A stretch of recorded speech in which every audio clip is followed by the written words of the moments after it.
The Morning Dump from Hurrdat Sports with Andrew Rogers and Damon Benning. Man, there was so much that I wanted to get to on Coffee and Cream in the morning on Hail Varsity Radio, but we bring our extra thoughts here, and I thought maybe we could do a bit of a speed round, DB. Not go too long with a lot of these topics, but let's shuffle through them because, gosh, so much happened on Tuesday night. And so when I went to RCIA, like I told you, I went to go make sandwiches for the Tri-City Food Pantry. And you said your boys were out caroling. Today. Oh, that's today. Yeah, so they're going out caroling today. Yeah. And you were at Westside. Yes. Right. Correct. Play basketball. The football players are caroling, yes. Watching basketball, I should say. And it got me thinking. I was at RCIA, and I'm like, man, what are we going to lead with tomorrow? Because I know we had talked about Mike Leach because we didn't really get into that. It happened on the show, so it was like, oh, we want to feel like we have some extra juice to add to Mike Leach and his story, so that's why we waited. So I'm happy we got to lead with that today on Coffee and Cream. But then I was going over like the local sports outlook, and there just wasn't anything really happening. Mm-hmm. So then I'm like, man, okay, let's look at the national side. And I was like, holy cow.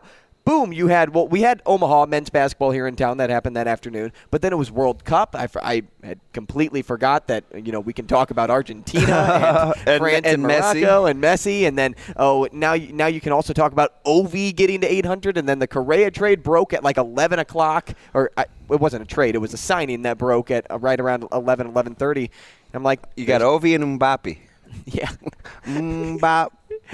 Bop, boom, bop. Shane's a big Hanson's guy.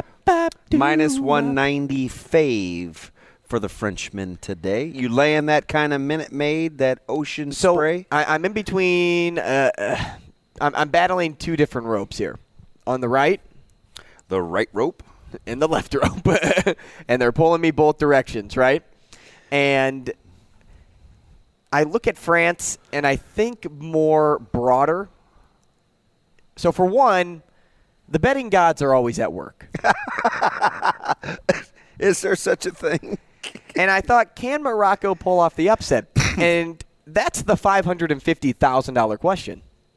Why did I get to that number? Well, because that sports bettor I told you about that bet on Kansas to win the national championship and X team to win the Super Bowl, World Series, all that jazz, only needs France to cash $550K.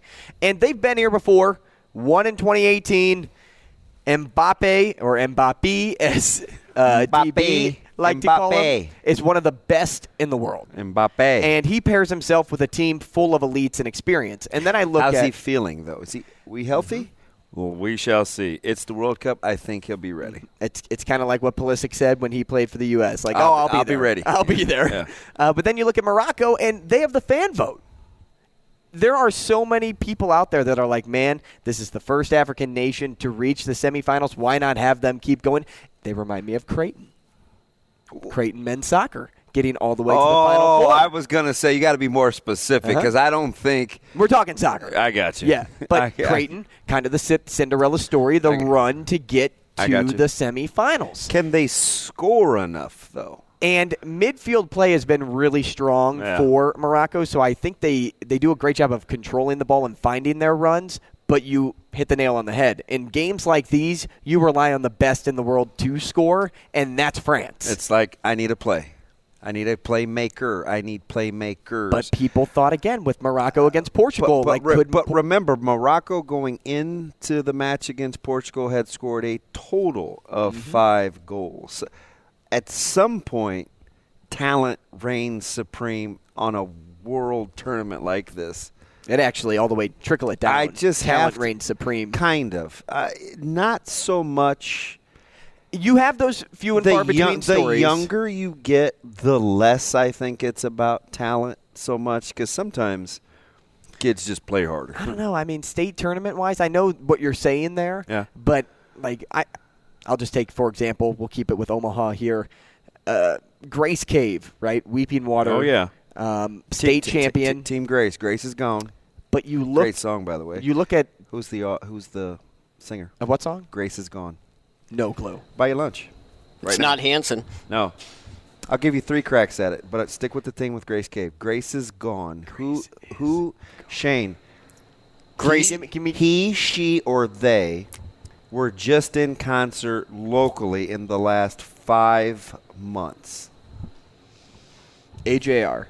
Oh. Incorrect. Shano, I'll give you 2 cracks at it. If it's in its totality, it's 3. That's 1. I'm not going to get it. I'm sorry. There's no way. Anybody? Bueller. Grace Jones. Incorrect. You have 1 more. Grace. You think you think that the singer is Grace? Mm-hmm. You think that, Shane? Grace. Yeah, I'm not going to get it. There's no way. I got nothing. But I'm really interested in finding out who it is. Shane, he was just here. Luke Combs. Garth Brooks. Dave Matthews. Dave Matthews. Yes. Well, that does sound like a song that he would sing. Oh, yeah. I forgot about that. Grace is gone. So But anyway, that's one of the we're lower okay. level That songs, yeah. Grace Cave, you learn Good something call. new on this show all the time. We like to be eclectic. I was like that. the best player on the floor. I'm with you. And when it comes down to talent reigns all, they played against a Hartington Cedar Catholic team in the state semis. Tugging at my high And- school heartstrings. Oh yeah, the Cedar Catholic team. I don't want to take away what they did because they were incredible, but they were more of that Cinderella team that wasn't expected to move on past Weeping Water. But they got it all the way down to the wire, and I think it came down to like a free throw or a last-minute layup. Or was the layup in the state championship? Yep. It was one of the two. Yeah. But I think it came down to a free throw by Grace Cave at the end with like 3 seconds to go. Best player on the floor made a play. Best player on the floor made the play. So I goes back to my point of I think it trickles all the way down the ladder. I know what you're saying because no matter who shows up, you could be the best 5 basketball players in the country. Mm-hmm. But the third best guys in the country could take you on any day. Yeah. Because they could shoot the ball better than you or they could want it more than you. So I understand the scale that you're on there. Let's stick with I'd that. probably lay France in this case, though. Minus the 190. To come full circle, I would lay the 190. That's a lot of ocean spray. It is. But I think if you got to the World Cup, it would be even more entertaining to see the best in the world go at it against one another versus if Morocco took on Argentina. Do you know what it is for France to advance? Just to simply advance. They are That means if minus you get your 500. Wow, you're in Mr. Rogers' neighborhood. Good job, Drew Down. Minus 425. That's That's way something too I'm much laying. Minute Maid, right? All right. I would much rather bet Morocco You're to not advance. going to get my $42.05 for me to win $1 here. No. Okay? No. Speaking happening. of betting, though, so last night Alexander Ovechkin was at $7.97. Ovi. And me and 3 buddies bet on him to get a hat trick. Come on, man. We said, why not, right? Why not? Why not him against the Hawks, the Blackhawks? They are by far one of the worst teams I've ever seen play Which hockey. is amazing because I thought they would bounce back after they got their finances right from a couple of down years. Did you watch any of that game when you got home? Verzal's a big Blackhawks fan. He's a Chicago sports fan through and through, and they were coming off quite a run with the whole that Taves crew, and I mean it was the Such Blackhawks, a crappy right? franchise. Well, and they overcame some fiscal poor decisions. They were cash strapped, made the last run, and I'm thinking, okay, they can kind of start over. Yeah, when they traded DeBrincat, Yeah. it made me think like, no, they're rebuilding. Yeah, they're playing from the for the ground long up, game, right? but- And I thought for sure Patrick Kane's gone too. I'm actually surprised that he's still stuck around as long. Not to say that he couldn't be bounced here anytime soon. Well, you're getting the contract with what comes with playing with PK.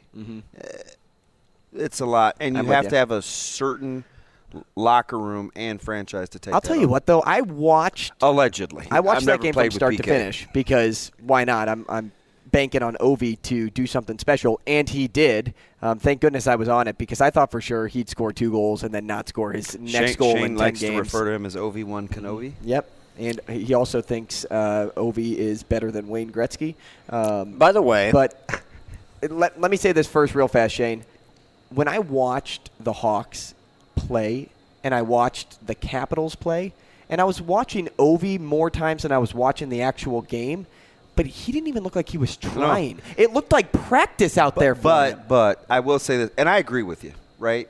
Intensity, allowing folks to just skate through the neutral zone freely. But I will say this about Ovi. He was standing at the blue line at points like he was waiting for a drill. But that's kind of how people view Ovi. But I'm not even saying that's Ovi. That's just because of the competitive level of this game. He gives you that. I used to say that about Peter Forsberg all the time. Another great example. Big abs. I'm like, Forsberg acts like he'd rather be someplace else. Sometimes the game just is like that for you, where you come across like that. I'm sure it was a combination of both.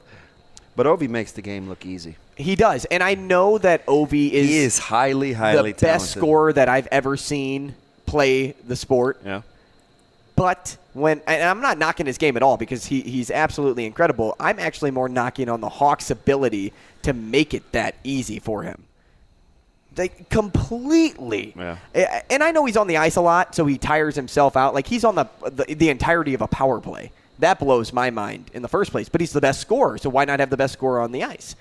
But when I was watching him, DB, there were so many points where I'm like, he's just standing. And it's not a knock on Ovi. He's standing because he doesn't have to try very hard against this Hawks team, and he still nets 4 points. So, anyway, I took home like $350 on that bet. I'm glad you said goal scorer because Ovi's been in the league 1 year longer than Sid, and I'm Team Crosby, and they have equal number of points, even though Ovi has significantly more goals. If you had it to do over again in the 04 and 05 draft, I draft Crosby. Okay, hands down. Okay, that's for me, and I'm not even just siding with you because you're a Penguins fan. I just wanted to make sure that we were on the same page. But Crosby makes everybody on the ice so much better. Yeah. Meanwhile, Ovi gives you a ton of chances to win because of his sheer power on his slap shot and his creativeness whenever he gets the puck in the slot. But he needs other people to help him get there. Crosby can do it himself. No, I listen. You're preaching to the choir. There's no question. But would you say Ovi, at least in this generation, for me, because I goal scorers came and went, before my time. Would you say he's the best goal scorer of this generation? Yes. Right now, without watching McDavid and some of these guys play longer, yes. Right. Over time. Yeah. No sure, question. McDavid could overstep because he does have somewhere. He's got 2,500 more shots on goal than Crosby. So I don't just. That's why I was. That's what glad, he does, right? I'm just glad that you said I specified goal scorer. Yeah. And I think McDavid is going to end up being the best player that I've ever seen play the game of hockey. Certainly the most talented ever, right? For me. And this deal, like his skill. Yeah, I don't know if that's safe, but it feels comfortable saying. Right? And no disrespect to McKinnon and some of these other guys out here. It's okay. Everybody's got a Gretzky. Thanks, Shane. Hey, also, think about this too. Who is the best hockey player to ever play? Wayne Gretzky. Where did he start? Edmonton. Connor McDavid is the second coming. He may not have as many points by time's end because it was a different style of game when Gretzky played, but boy, does Edmonton choose right. Hey, this is on topic but off topic because maybe you can explain this to me. What is the stranglehold? What is the stranglehold that Nashville had or Edmonton has over Nashville? I think Edmonton has won 7 or 8 straight over Nashville. Over the Preds? Yeah. It's just weird how you get into those kind of like, Burrow hadn't been playing long enough, but he was over against the Browns. And it's just weird how some franchises, and it's weird because they're not, it's not like they're in the same division. It's one of those odd, strange, but true things with the stranglehold. Well, it was the Titans-Jags before the Jags beat the Titans last week. I love how you pronounce every bit of the T. Titans. Enunciate. Can you do that for me again? Who was it? Titans. The Tennessee who? The Tennessee Titans, which is funny because Ashley is from a town called Antioch. So you don't say the T, it's Antioch. But it's spelled A-N-T-I-O-C-H. Antioch. Antioch. So I say Antioch because I pronounce and enunciate words because it comes across better on radio, television, things like that. Antioch. So when it comes to me mispronouncing things, and it's not even a mispronunciation, it's actually just hitting on the letters in the word. That's 8. That was on the road too, and I know it's an aside, but we were talking about McJesus, so I'm just like, that's like 8 in a row that Edmonton has beaten Nashville. How about Messi? And that's after your Preds. They're yours because they were beat by your real team, the Blues, and you're like, oh, St. Louis, they'll beat Nashville though. Now, 1-0 in overtime. This year? You'll take it. Yep. You'll take it because that was, 2 nights ago? Man, what a game that was. I remember just sitting, and it was during the Creighton game. So I'm on my phone checking out of this Blues game because nothing was happening. I can't check out. Nothing was happening. Dude, Shane if you watch that game. Shane will tell you scoreless hockey is the best thing to watch on television. Not if you're a betting man. Other than NASCAR in 500 laps. I'll tell you, though. Shane, is that correct? It's scoreless. Or is it playoff hockey? When it's scoreless playoff hockey, it's pretty exciting. Oh, yeah, anything in the playoffs. Playoffs is exciting. Anything. Yeah. You name it, it's exciting because there's something on the line at that point. But mid-season, no way. I would never buy into that. Now, Messi is on his way to the World Cup final. And here's another thing when you're balancing the best in the world, because we just kind of started talking about Ovi and Crosby, Messi, Ronaldo. Mm-hmm. Right? Is it Messi or is it Ronaldo? If Messi wins the World Cup, it's Messi hands down. Hands down. If he loses the World Cup, I still think it's Messi. Oh, boy, I don't know. So, first off, it's amazing what he can still do at the age of 35. I remember we had a conversation, I think it was on Morning Dump just a couple of weeks ago, and I was critical of Ronaldo. Very much so you were. And I can't remember if I was... Being high maintenance. Right. I don't think I was very critical on Messi, but if I was, I need to shove it back in my face because he still got it no matter what. I don't think I was, but somebody could probably dig it up and say, like, no, you were. Now, with Ronaldo, though, in regards to being high maintenance, I totally say that. That's not to take away any of his accolades that he's accumulated over the years. But when you look at Messi, I even think if he wins the World Cup, and this is a hot take, but he could solidify his status as the greatest to ever do it. And I know Pele's up there. Like, it's unfair to really take away what Pele did, but he also played soccer in the 50s, 60s. Yeah, so the interesting thing that I think levels the playing field in this one is they both – are you counting on the biggest stage? Because they both appeared in the same amount of World Cups, which I think gives you a pretty good barometer. Does Pele have 3, though? I think Pele has 3 World Cup I was speaking wins. of Messi I'm sorry. Ronaldo. Yeah. Because both 5, right? Yeah, they are practically the same age. Maybe Ronaldo snuck one in. I think he's 30. Is it 37 or 37, 35, yep. Is that what it is? Okay. I wonder if any are on their birthday. Is this not great for on the fly? It was You're like, seriously? We're like in deep water. I know. Just off the fly, let me ask this one question. I have very few people I can go this range of sports with, so I can appreciate it. Back in the time when Pele did play, tennis. Yep. Was the sport as popular as it is now? I would venture to say that it's kind of a even playing field. It may have gotten broader. Certainly not in the States. No. Maybe on the world. On the world? No, I don't think it's the same. I think it's much more popular it's now. grown because leagues have formed, but soccer was always a sport that you could just play and everybody knew about. So it was there, but the relevancy in regards to the literal sport itself, like what's the word I'm looking for when you actually like bring it all together like in a league, opposed to just doing it just relaxation right in your backyard. Competitive? Is it when you make it a competitive sport? Like what is that word? Oh my gosh, it's on the tip of my tongue. I'll come up with it. The only reason why I asked that is because organized. Maybe back then, and you could attribute this really to any sport. Maybe the level of competition to get like the championship, to get the World Cup, wasn't as as is important. I mean, it was important, and I'm sure they relished it, but maybe worldwide, I mean, even Super Bowl 1, 2, and 3, it wasn't really. I mean, Super Bowl 1 wasn't even sold out, and now you use Super Bowl as in, hey, this is my Super Bowl weekend, and it's the 100%. middle of July because it's your best weekend of the year. Attention has grown for the sport of soccer, no doubt. Yeah, no doubt. You hit the nail on the head right there.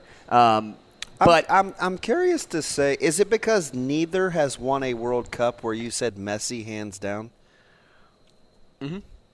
I think doesn't he have more accolades? Like it's close. I mean, Ronaldo was the first to win 5 Champions League If Cups. you really want to if you really want to settle down on something, Messi is the best right wing, and Ronaldo's the best left wing.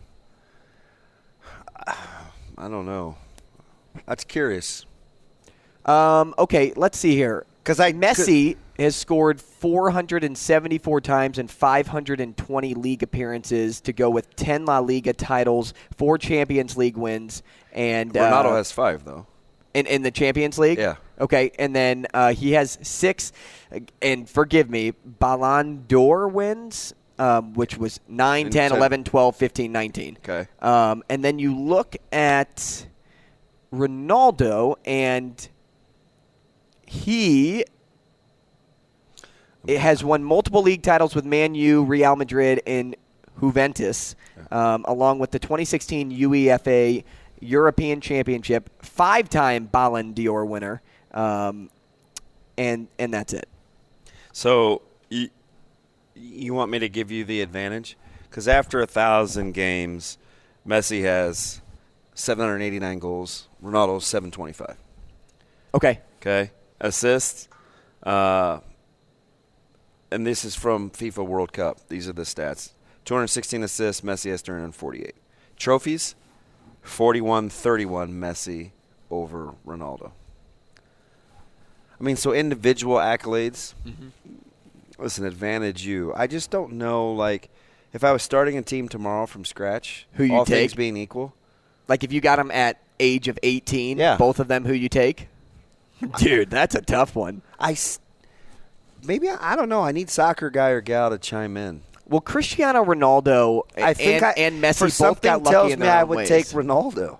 Ronaldo and Messi got lucky in their own ways because and they built the foundation for themselves. But Ronaldo had Real Madrid. That's how everybody knows Cristiano Ronaldo. And it's a monster. Everybody knows Messi because of Barcelona, also a monster. So they kind of like guided their way to the top together. You couldn't choose wrong if you chose one over the other. The opposite of like LeBron starting with the Cavs and not the Lakers or the Celtics or the Knicks. Mm-hmm. No, I get it. Does Messi create more plays? Yes, that's kind of. And so I'm thinking of style. Do I want to be strong on the ball? But like Ronaldo creates more for himself. Like Messi may create more for the team versus Ronaldo. He can net one. I'm trying to give a team. I'm trying to give a team deal. I'm thinking like Peyton and Sayers, like explosive open field. Ooh, sure, I would take Sayers, but productivity and over time, maybe Peyton as like Messi. I don't know.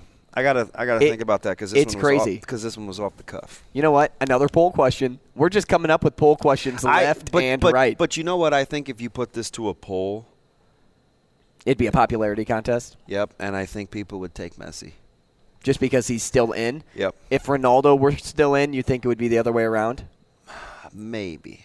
So does that answer your question in regards to people think are the best in the world? You got tax evasion versus like kind of high maintenance, kind of skirting the law. I'm trying to think of their personal lives. Right. Like, and it was more Messi's family, allegedly, than Messi. Oh, Dad took the fall. Messi didn't do anything. Listen, it's neither here nor there. I try not to get into the political aspect of soccer because it's so deep. How about that? There's a documentary on Netflix that goes into the scandal. Is it with Juventus? Yes, and people have lost their lives. Like I'm not delving into the dark world of soccer. I think at first blush, just because of this is a style preference. This is like me taking LaDainian over Emmett. I just like the way LaDainian plays. I think I would take Ronaldo, but I have to give it some thought. I'm not willing to die on that hill. No. Can you? Like, can you really sit back and say I'm sure there is a true difference between these two? I'm curious. My gut, I'll put it out on the poll. You want to do from my Twitter account? Yeah, let's do it from yours. And then my gut says Messi in a landslide. Wow, really? That's what my gut says. I don't know who I'll end up voting for. That's going to be tough. Because I've been saying basically this whole time, hey, it's Messi, it's Messi, it's Messi. But that's not really the prop that we were talking about. It's if we were building a team. Yeah. So how do you want me to phrase this question? Because I feel like if you say who's the better player, just if we went basic, I think that's when Messi would become the landslide. I would say if you're building a team from scratch and you get your choice between Ronaldo and Messi at the same age, who are you choosing? Okay. And while you do that, let's change gears to our final topic before we wrap things up. That is Omaha men's basketball, who defeated Midland. And, Markel Sutton and Kyle Ludke went off in this game. Both combined. Big team Ludke. Yep, both combined for 50 points. Sutton was 14 of 15 from the field, DB. That was a career game for him, and a game-best 29 points. And Ludke, 7 of 8 from downtown. And Kyle has been coming off the bench, and the fact that he's been able to come off the bench and make a statement like he did at home in front of, 4,000 kids that were in Baxter Arena for that game. Again, I was sitting at the basketball game last night, and one of the little guys sitting in front of me, I coach his older brother, and so we're just watching West Side, and I said, "Hey man, how was school today?" And he was like, "Good." He's a little cutie pie, big blue eyes, and I was like, "Yeah." I said, "What'd you do?" Well, I went to Midland in Omaha at Baxter Arena. I said, "Man, you got to see 100 points scored." He's like, "Yeah, that was cool." I said, "They should have given away something free for you." And he's like, "Yeah, like a hot dog or something." It was just great because great conversation. Well, it's a great idea. Right? Midland on the rise. That staff is everywhere recruiting. Coach Crutch kind of doing Not only is it a great idea, how about you just, while school is still happening, you bring a group of kids in for a noon start. We did this at our minor league baseball team. We used to reach out to YMCA organizations and say, hey, take your summer camp here. We're going to do an 11 o'clock or noon start. And they bust 13 or 14 different YMCAs from around the St. Louis area in to watch a minor league baseball game, and it was one of their biggest attendance days. And it makes sense, appeal to the younger generation because, boy, I remember being in grade school and going on a field trip. That was the best thing ever, getting out of school. And the fact that you could go watch a sporting event, yell and scream your head off the whole time, it doesn't get any better than that. How about you being that kid? Oh, yeah, that's me still today. I'm still yelling and screaming. Hey, wait a minute. We're not in school? No, I'm in there. I've schooled Shane once or twice. What are you talking about? Shane's alive. And 4 other Mavericks scored double digits in this game. It was a great showing for the Mavs, but they're only 4-8 on the season so far, and they had a tough non-con schedule. Yes, they did. And they'll open Summit League play against Denver next week, but I'm still trying to figure out the identity of this team. It's a whole new face. They let Darren Hansen go last year, bring in Coach Crutchfield. He wipes the roster essentially clean, and then brings in his guys, but pairs them with Frankie Fiddler, Dylan Broham. You keep Kyle Ludke. You keep Akala Rope, who we still haven't seen just yet. Well, bits and pieces. Right. Lately, we have not seen him just yet. But when I look at this team, I'm like, who are they? I'm still struggling to figure out who they are, and I don't know if we will be able to until we get deeper into Summit League play. So are you one of those guys, and it's a good conference, right? Obviously, the championship runs through the Dakotas, and there'll be some teams that will have some say-so in this. is it about watching it versus the conference because you think that's how they'll settle in, or is it about the caliber of competition that they played in the non-con? I think it's the caliber of the non-con that has me thinking I mean, that because they played some fellas. Right, and you can't sit back and look at 4-8 and think, oh, it's going to be another one of those Omaha years. Like, no way, because of how they competed against Kansas, Nebraska, teams down the list. Iowa's another one. Now, Iowa did run away with that game late. I think that's the only one of the three aforementioned that covered. For Iowa? Yeah. Yeah. I think it was like 30. It was 30 some odd. Good teams win, great teams cover. Oh, Lord. I've heard that before. That's my main man.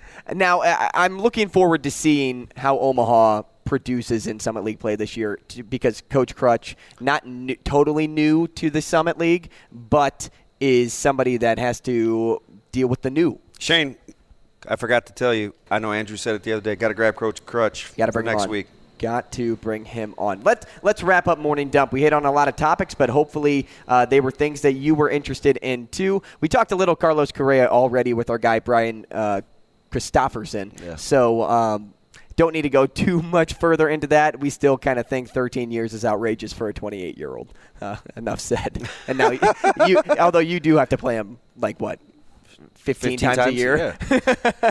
That happens. You love your Houston Astro guys. Hey, that's okay, though. I'm more worried about the payroll of a couple of division rivals with the Fathers and El Gigantes. Those folks are spending.